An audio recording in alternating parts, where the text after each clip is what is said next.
Olá pessoal, muito bom dia. Vídeo saindo em horário que não é de costume para continuar falando da temporada de balanço, agora com o resultado trimestral da Oi. Olha só, lucro de 1,1 bilhão de reais deu lucro a Oi. Após a vinheta eu te mostro detalhes desse balanço.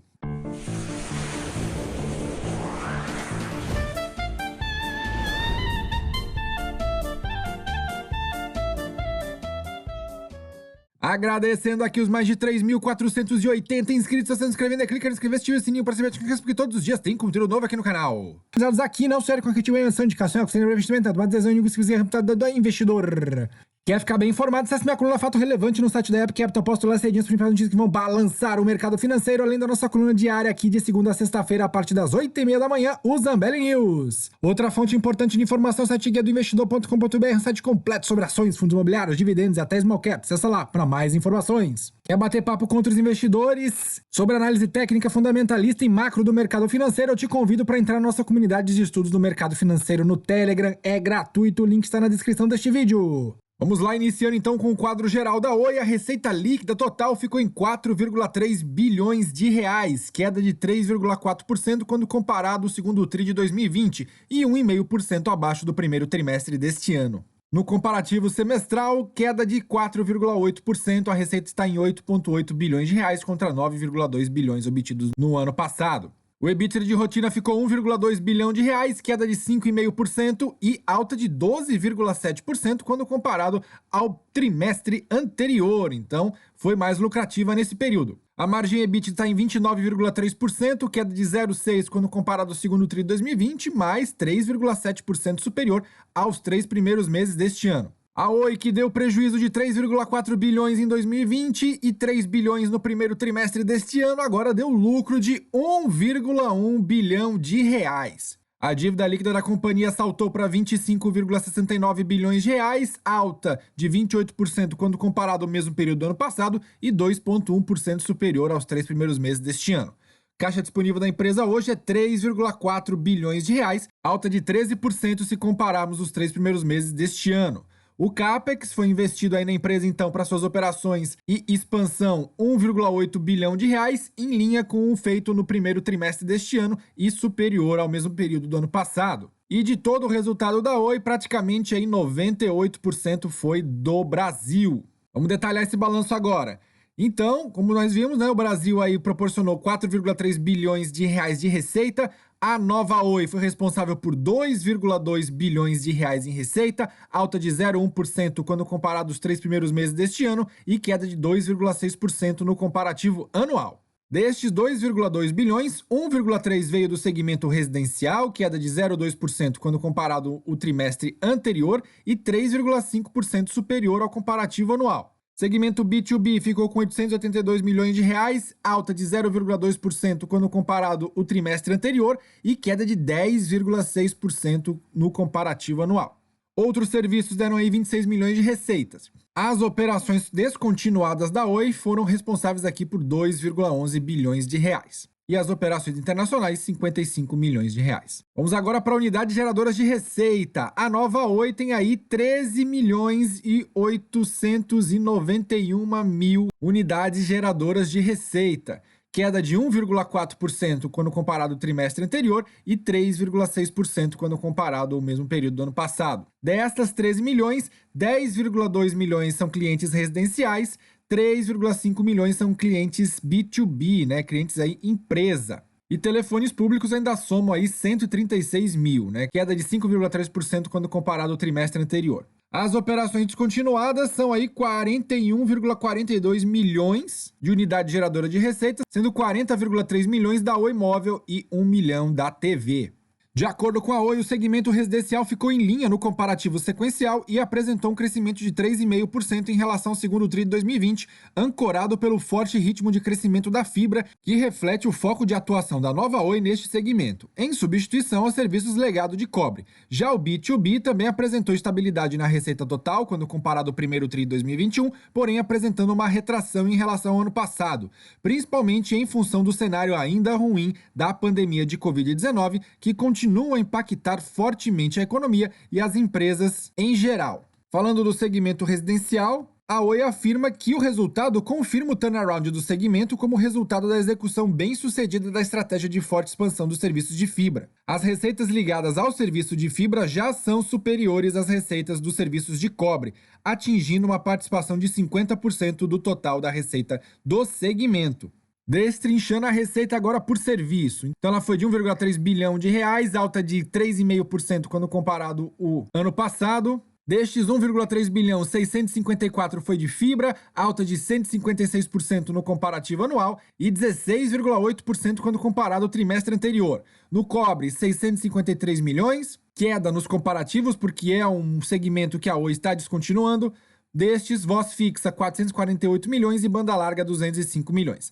As unidades geradoras de receita, 5,3 milhões, são de fibra, alta de 14% quando comparado ao trimestre anterior e 121,7% no comparativo com o ano passado. Destas, 2,6 milhões é banda larga, 2,6 milhões linhas fixas e 93 mil IPTV. Então, alta forte em qualquer um desses segmentos referentes à fibra. Número de casas conectadas chegou aí a 2,6 milhões no trimestre, alta de 116% no comparativo anual e ainda 14% superior quando comparado o trimestre imediatamente anterior. Então a Oi segue com o pé no acelerador. De acordo com a Oi, mesmo com a contínua expansão das casas passadas, a empresa apresentou também um incremento na taxa de ocupação, que é o chamado take-up. No segundo TRI, as adições líquidas de fibra foram de 366 mil clientes, apresentando mais um trimestre com média mensal superior a de 120 mil novos clientes por mês. E com taxa de ocupação de 23,6%, que é esse take-up. O objetivo do plano de fibra é chegar a um take-up total de base superior a 25% em 2024. Este foi o quinto trimestre consecutivo em que a companhia instalou mais de 350 mil casas passadas à sua base de clientes. A companhia ainda monitora e acompanha a evolução dos investimentos de fibra e segue melhorando suas iniciativas de instalação, suporte, vendas e marketing. Os resultados podem ser observados nas taxas de desocupação por safras de casas passadas. As safras com mais de um ano de instalação já alcançaram 25% de take-up e as safras com 15 meses ou mais já se aproximam de uma taxa de 30%. O que é essa taxa? Imagina que a Oi passa sua fibra por 10 casas. Então, 10 casas têm acesso à rede da Oi. E 3 delas se tornam clientes, contratam serviços. Isso aí é um take-up de 30%. A receita de fibra por unidade instalada foi de R$ 87,00 no segundo TRI de 2021, aumento de 7,3% sobre o segundo TRI de 2020, e em linha com o trimestre anterior, de acordo com a Oi. A estratégia de comercialização e vendas de planos de maiores velocidades continua a obter resultados expressivos e a fibra já representa 52% das unidades geradoras de receitas residenciais. A Oi ainda afirma que o serviço de cobre segue o processo de retração de demanda e sua substituição pela telefonia móvel e por tecnologias de serviço residencial mais avançados, com menor latência e maior confiança, como no caso da fibra na banda larga, deve ocorrer naturalmente. Adicionalmente ao processo de redução de demanda pelos produtos de legado, a companhia segue reduzindo o foco comercial nesses serviços e acelerando a substituição de cobre por fibra. Desta forma, os esforços comerciais e financeiros da Oi estão destinados a acelerar os projetos de fibra ótica, maximizando a geração de valor para a companhia. Seguindo agora com a análise, falando do segmento corporativo, business to business, a receita então foi 882 milhões de reais, destes 583 foi do segmento corporativo, 95 milhões com tecnologia da informação, alta de 7,1% quando comparado o trimestre anterior, dados 283 milhões, queda no comparativo tanto anual quanto semestral, pequenas empresas colaboraram aí com 210 milhões de reais, alta de 2,6% no comparativo com o trimestre anterior, 36 com fibra e 173 com outros serviços. O atacado legado ficou com 89 milhões de reais, em linha com o trimestre anterior, e as unidades geradoras de receita chegaram a 3,5 milhões de reais, queda nos dois comparativos. Destes, 286 mil com fibra, 2,9 milhões com voz fixa de cobre e 273 milhões com banda larga também de cobre. Com o lançamento da nova marca Oi Soluções, a empresa se posicionou como uma integradora e provedora de soluções digitais de telecomunicações e TI, que é a tecnologia da informação, através de serviços consultivos e customizados e oferecendo um portfólio abrangente de soluções de TIC, tecnologia da informação e comunicação. As receitas do segmento corporativo vêm sendo muito impactadas pela piora do cenário econômico do país, de acordo com a Oi, como resultado das restrições impostas pela pandemia da Covid-19. Em linha com o trimestre anterior, a receita continuou sofrendo os impactos consequentes da segunda onda da Covid-19. Novamente, as receitas de dados e serviços legados do cobre foram impactadas, em especial por renegociações com algumas empresas e governos, sofrendo redução nos preços. Já as receitas de TI, que são foco da companhia para o turnaround no segmento, apresentaram crescimento sequencial, mas ainda tímido, pois os players desse mercado aguardam sinais mais sólidos de recuperação econômica para voltarem a investir em seus projetos de telecomunicações. Trazendo agora os custos da Oi, ficou em 3,06 bilhões de reais, queda de 6,2% no comparativo com o trimestre imediatamente anterior. Destes 3 bilhões, 530 milhões foi com pessoal, 97 milhões com interconexão, 1,2 bilhão com serviços de terceiros, 200 milhões com serviços de manutenção de rede, 662 milhões com aluguéis e seguros, provisões para contingência chegou no menor valor, 31 milhões, provisão para devedores duvidosos também no menor valor no comparativo trimestral, 58 milhões, e de modo que o OPEX de rotina, que são os custos que mantêm a empresa de pé operacionalizando, ficou em 3,1 bilhões de reais, queda de 6,3% no comparativo com o trimestre anterior e 2,5% quando comparado ao mesmo período do ano passado. Como parte do plano estratégico de transformação, a Oi continua atuando nas frentes de redução de custos e simplificação operacional, eficiência e transformação digital, preparando a companhia para que seja mais leve, ágil e centrada na experiência do cliente após essa fase de transição operacional. Todas essas iniciativas, segundo a Oi, se refletiram em eficiência de custos nas primeiras linhas que impactaram a operação da companhia, como serviços de terceiros e manutenção de planta, por exemplo. Por outro lado, essa redução foi compensada por aumento dos custos relacionados aos esforços para expansão comercial, da fibra e do pós-pago, além de pressões sazonais de inflação e câmbio sobre contratos de aluguel, particularmente de infraestrutura, na linha de aluguéis e seguros. Com relação ao serviço de terceiros, a companhia continua focada nas iniciativas de redução de custos via automação e digitalização, impactando diretamente as linhas de relacionamento com o cliente e faturamento, bem como as iniciativas de eficiência energética através da matriz de consumo de fontes renováveis. Além disso, renegociações contratuais também contribuíram para a redução destes custos e despesas, tanto na comparação anual quanto na sequencial. E na rubrica pessoal, o principal motivo da melhora em relação ao trimestre anterior foram as menores provisões para pagamento de remuneração variável relacionadas ao cumprimento de metas operacionais, financeiras e de qualidade para 2021. Falando agora de investimentos, a Oi botou aí de investimentos na empresa 1,8 bilhão de reais, alta de 1,3% quando comparado ao primeiro tri de 2021 e 7,6% superior ao mesmo período do ano passado. Desses 1,8 bilhão, 1,3 bilhão foi para a fibra, alta aí de 17,5% no comparativo com o ano passado e 0,7% a menos com relação ao primeiro tri deste ano. 207 milhões foram para cobre, 12 milhões para a DTH, a Móvel recebeu um investimento de 203 milhões e o Business to Business 144 milhões de reais. Totalizando aqui, junto com as operações internacionais, 1,8 bilhão de investimentos, o chamado CAPEX.